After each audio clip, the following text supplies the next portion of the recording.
Okay, so for this lesson, we're going to go over the shading techniques that we have online with the vocabulary of hatching, cross-hatching, stippling, and scumble. Okay, so to set up your sketchbook, we want to have 4 little value scales total for each technique. So what I did first is I just have my sketchbook page. I just kind of folded it in half because we don't really need the whole page for this little practice session. We just really need half. So once you have it split in half, I have my ruler here. And what I'm just gonna do is I kind of took an inch off both sides, so 2 inches total. And for the value scale itself, it's going to be 7 inches long and 1 inch wide. So you're going to repeat that 4 times, and then once you do that, each little box that we have here, that's going to be 1 inch all the way across. So we'll have 7 total 1 inch boxes for each value scale. So this is kind of what your page should look like once you have your boxes. And then for the first one, I went ahead and labeled this one hatching. The next one I did cross hatching. Third one stipple, and the last one scumble.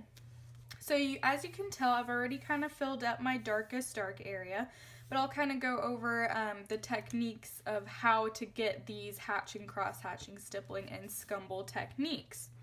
So with the first one, we'll start with hatching. So what hatching is all it is just parallel lines to fill in your box.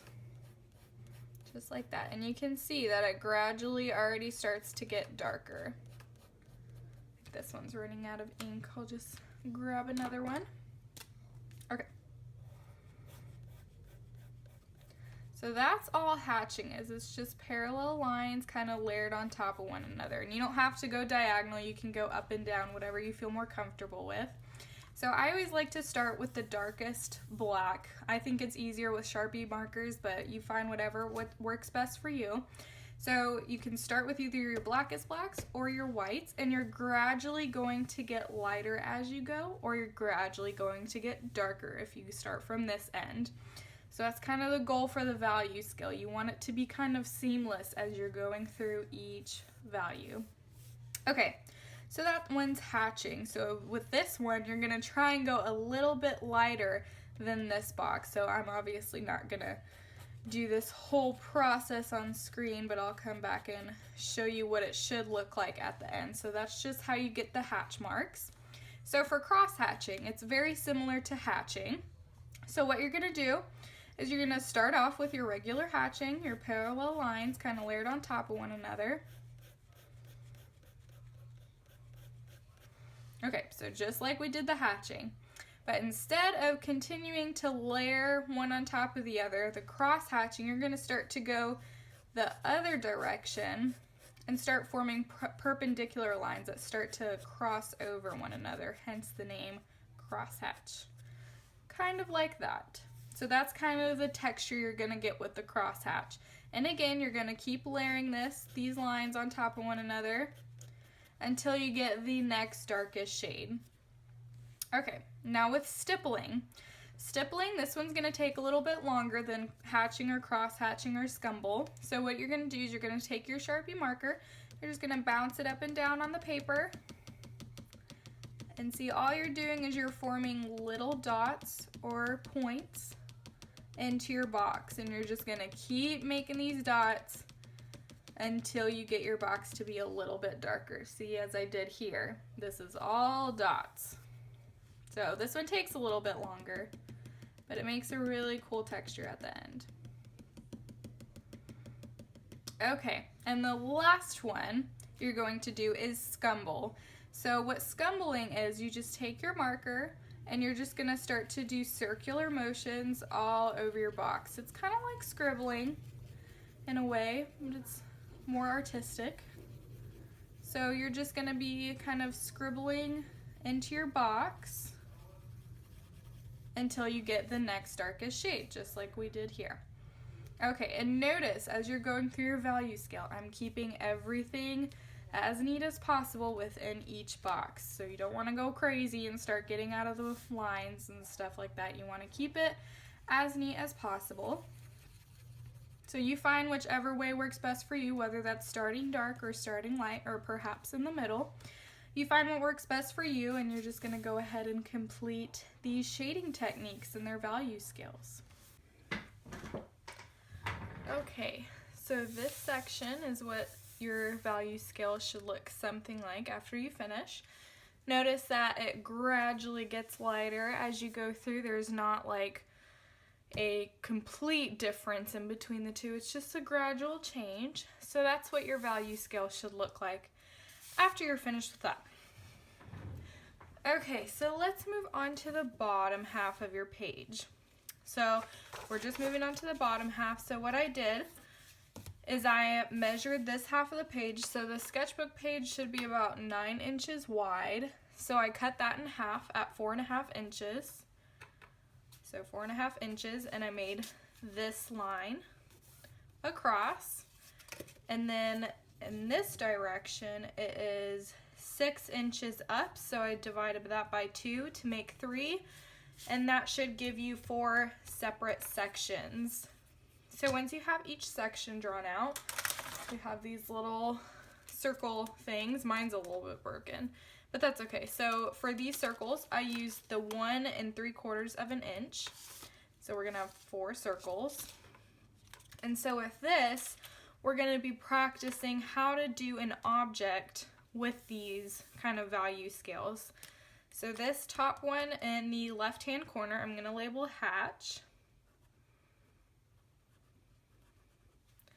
The one over here, let's label crosshatch.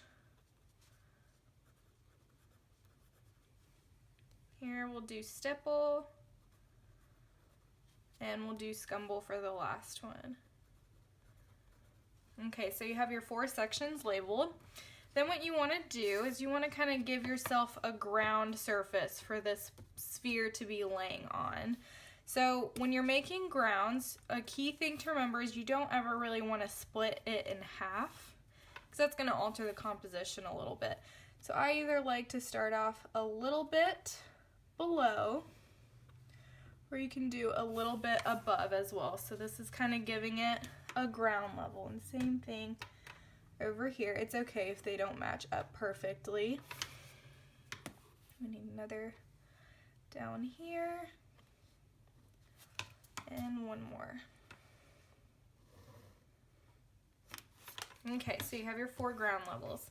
So what we're going to be acting like is our light source is going to be coming from where we have our terms at. So this part of the sphere is going to be the lightest part, and we're going to kind of shade around it to kind of act more like a sphere. So if I'm starting, let's do hatch first. So with hatch marks, I always kind of like to go along the shape of the object, kind of like so. So again, I like starting with the darkest and then moving my way towards lightest, but it's up to you to what you prefer. So see how I'm kind of contouring my hatch marks so that they're kind of going in the same direction of the sphere, if that makes sense. So you're gonna do 1 for hatch. Then if we come over here, same thing with our cross hatch. I'm gonna start out just like we did our hatch, but then I'm gonna start crossing it over at a certain point, like that. And you're gonna continue with your gradual change. And then over here, we're gonna do our stipple. So the more concentrated dots are going to be on the side where the shadow is going to be cast. So like that, and then you're gonna gradually get lighter. And same thing with the scumble. So we're gonna start darker in this bottom part, and then we're gonna work our way up gradually, still kind of following the shape of our sphere. This is gonna kind of start you getting the hang of how to contour objects or something like that when you're doing these shading techniques, so that you get an idea of the surface area and the form itself and how light changes the value of it from light to dark. Okay, so when you're done, your page should look something like this. See how all of these hatch marks for each one kind of follows the shape of the sphere itself. And then I even drew a little light on this one so you can kind of tell the light source is going to be coming from each top left-hand corner. So that's what you should have at the end of this little lesson. Should have both halves completely full.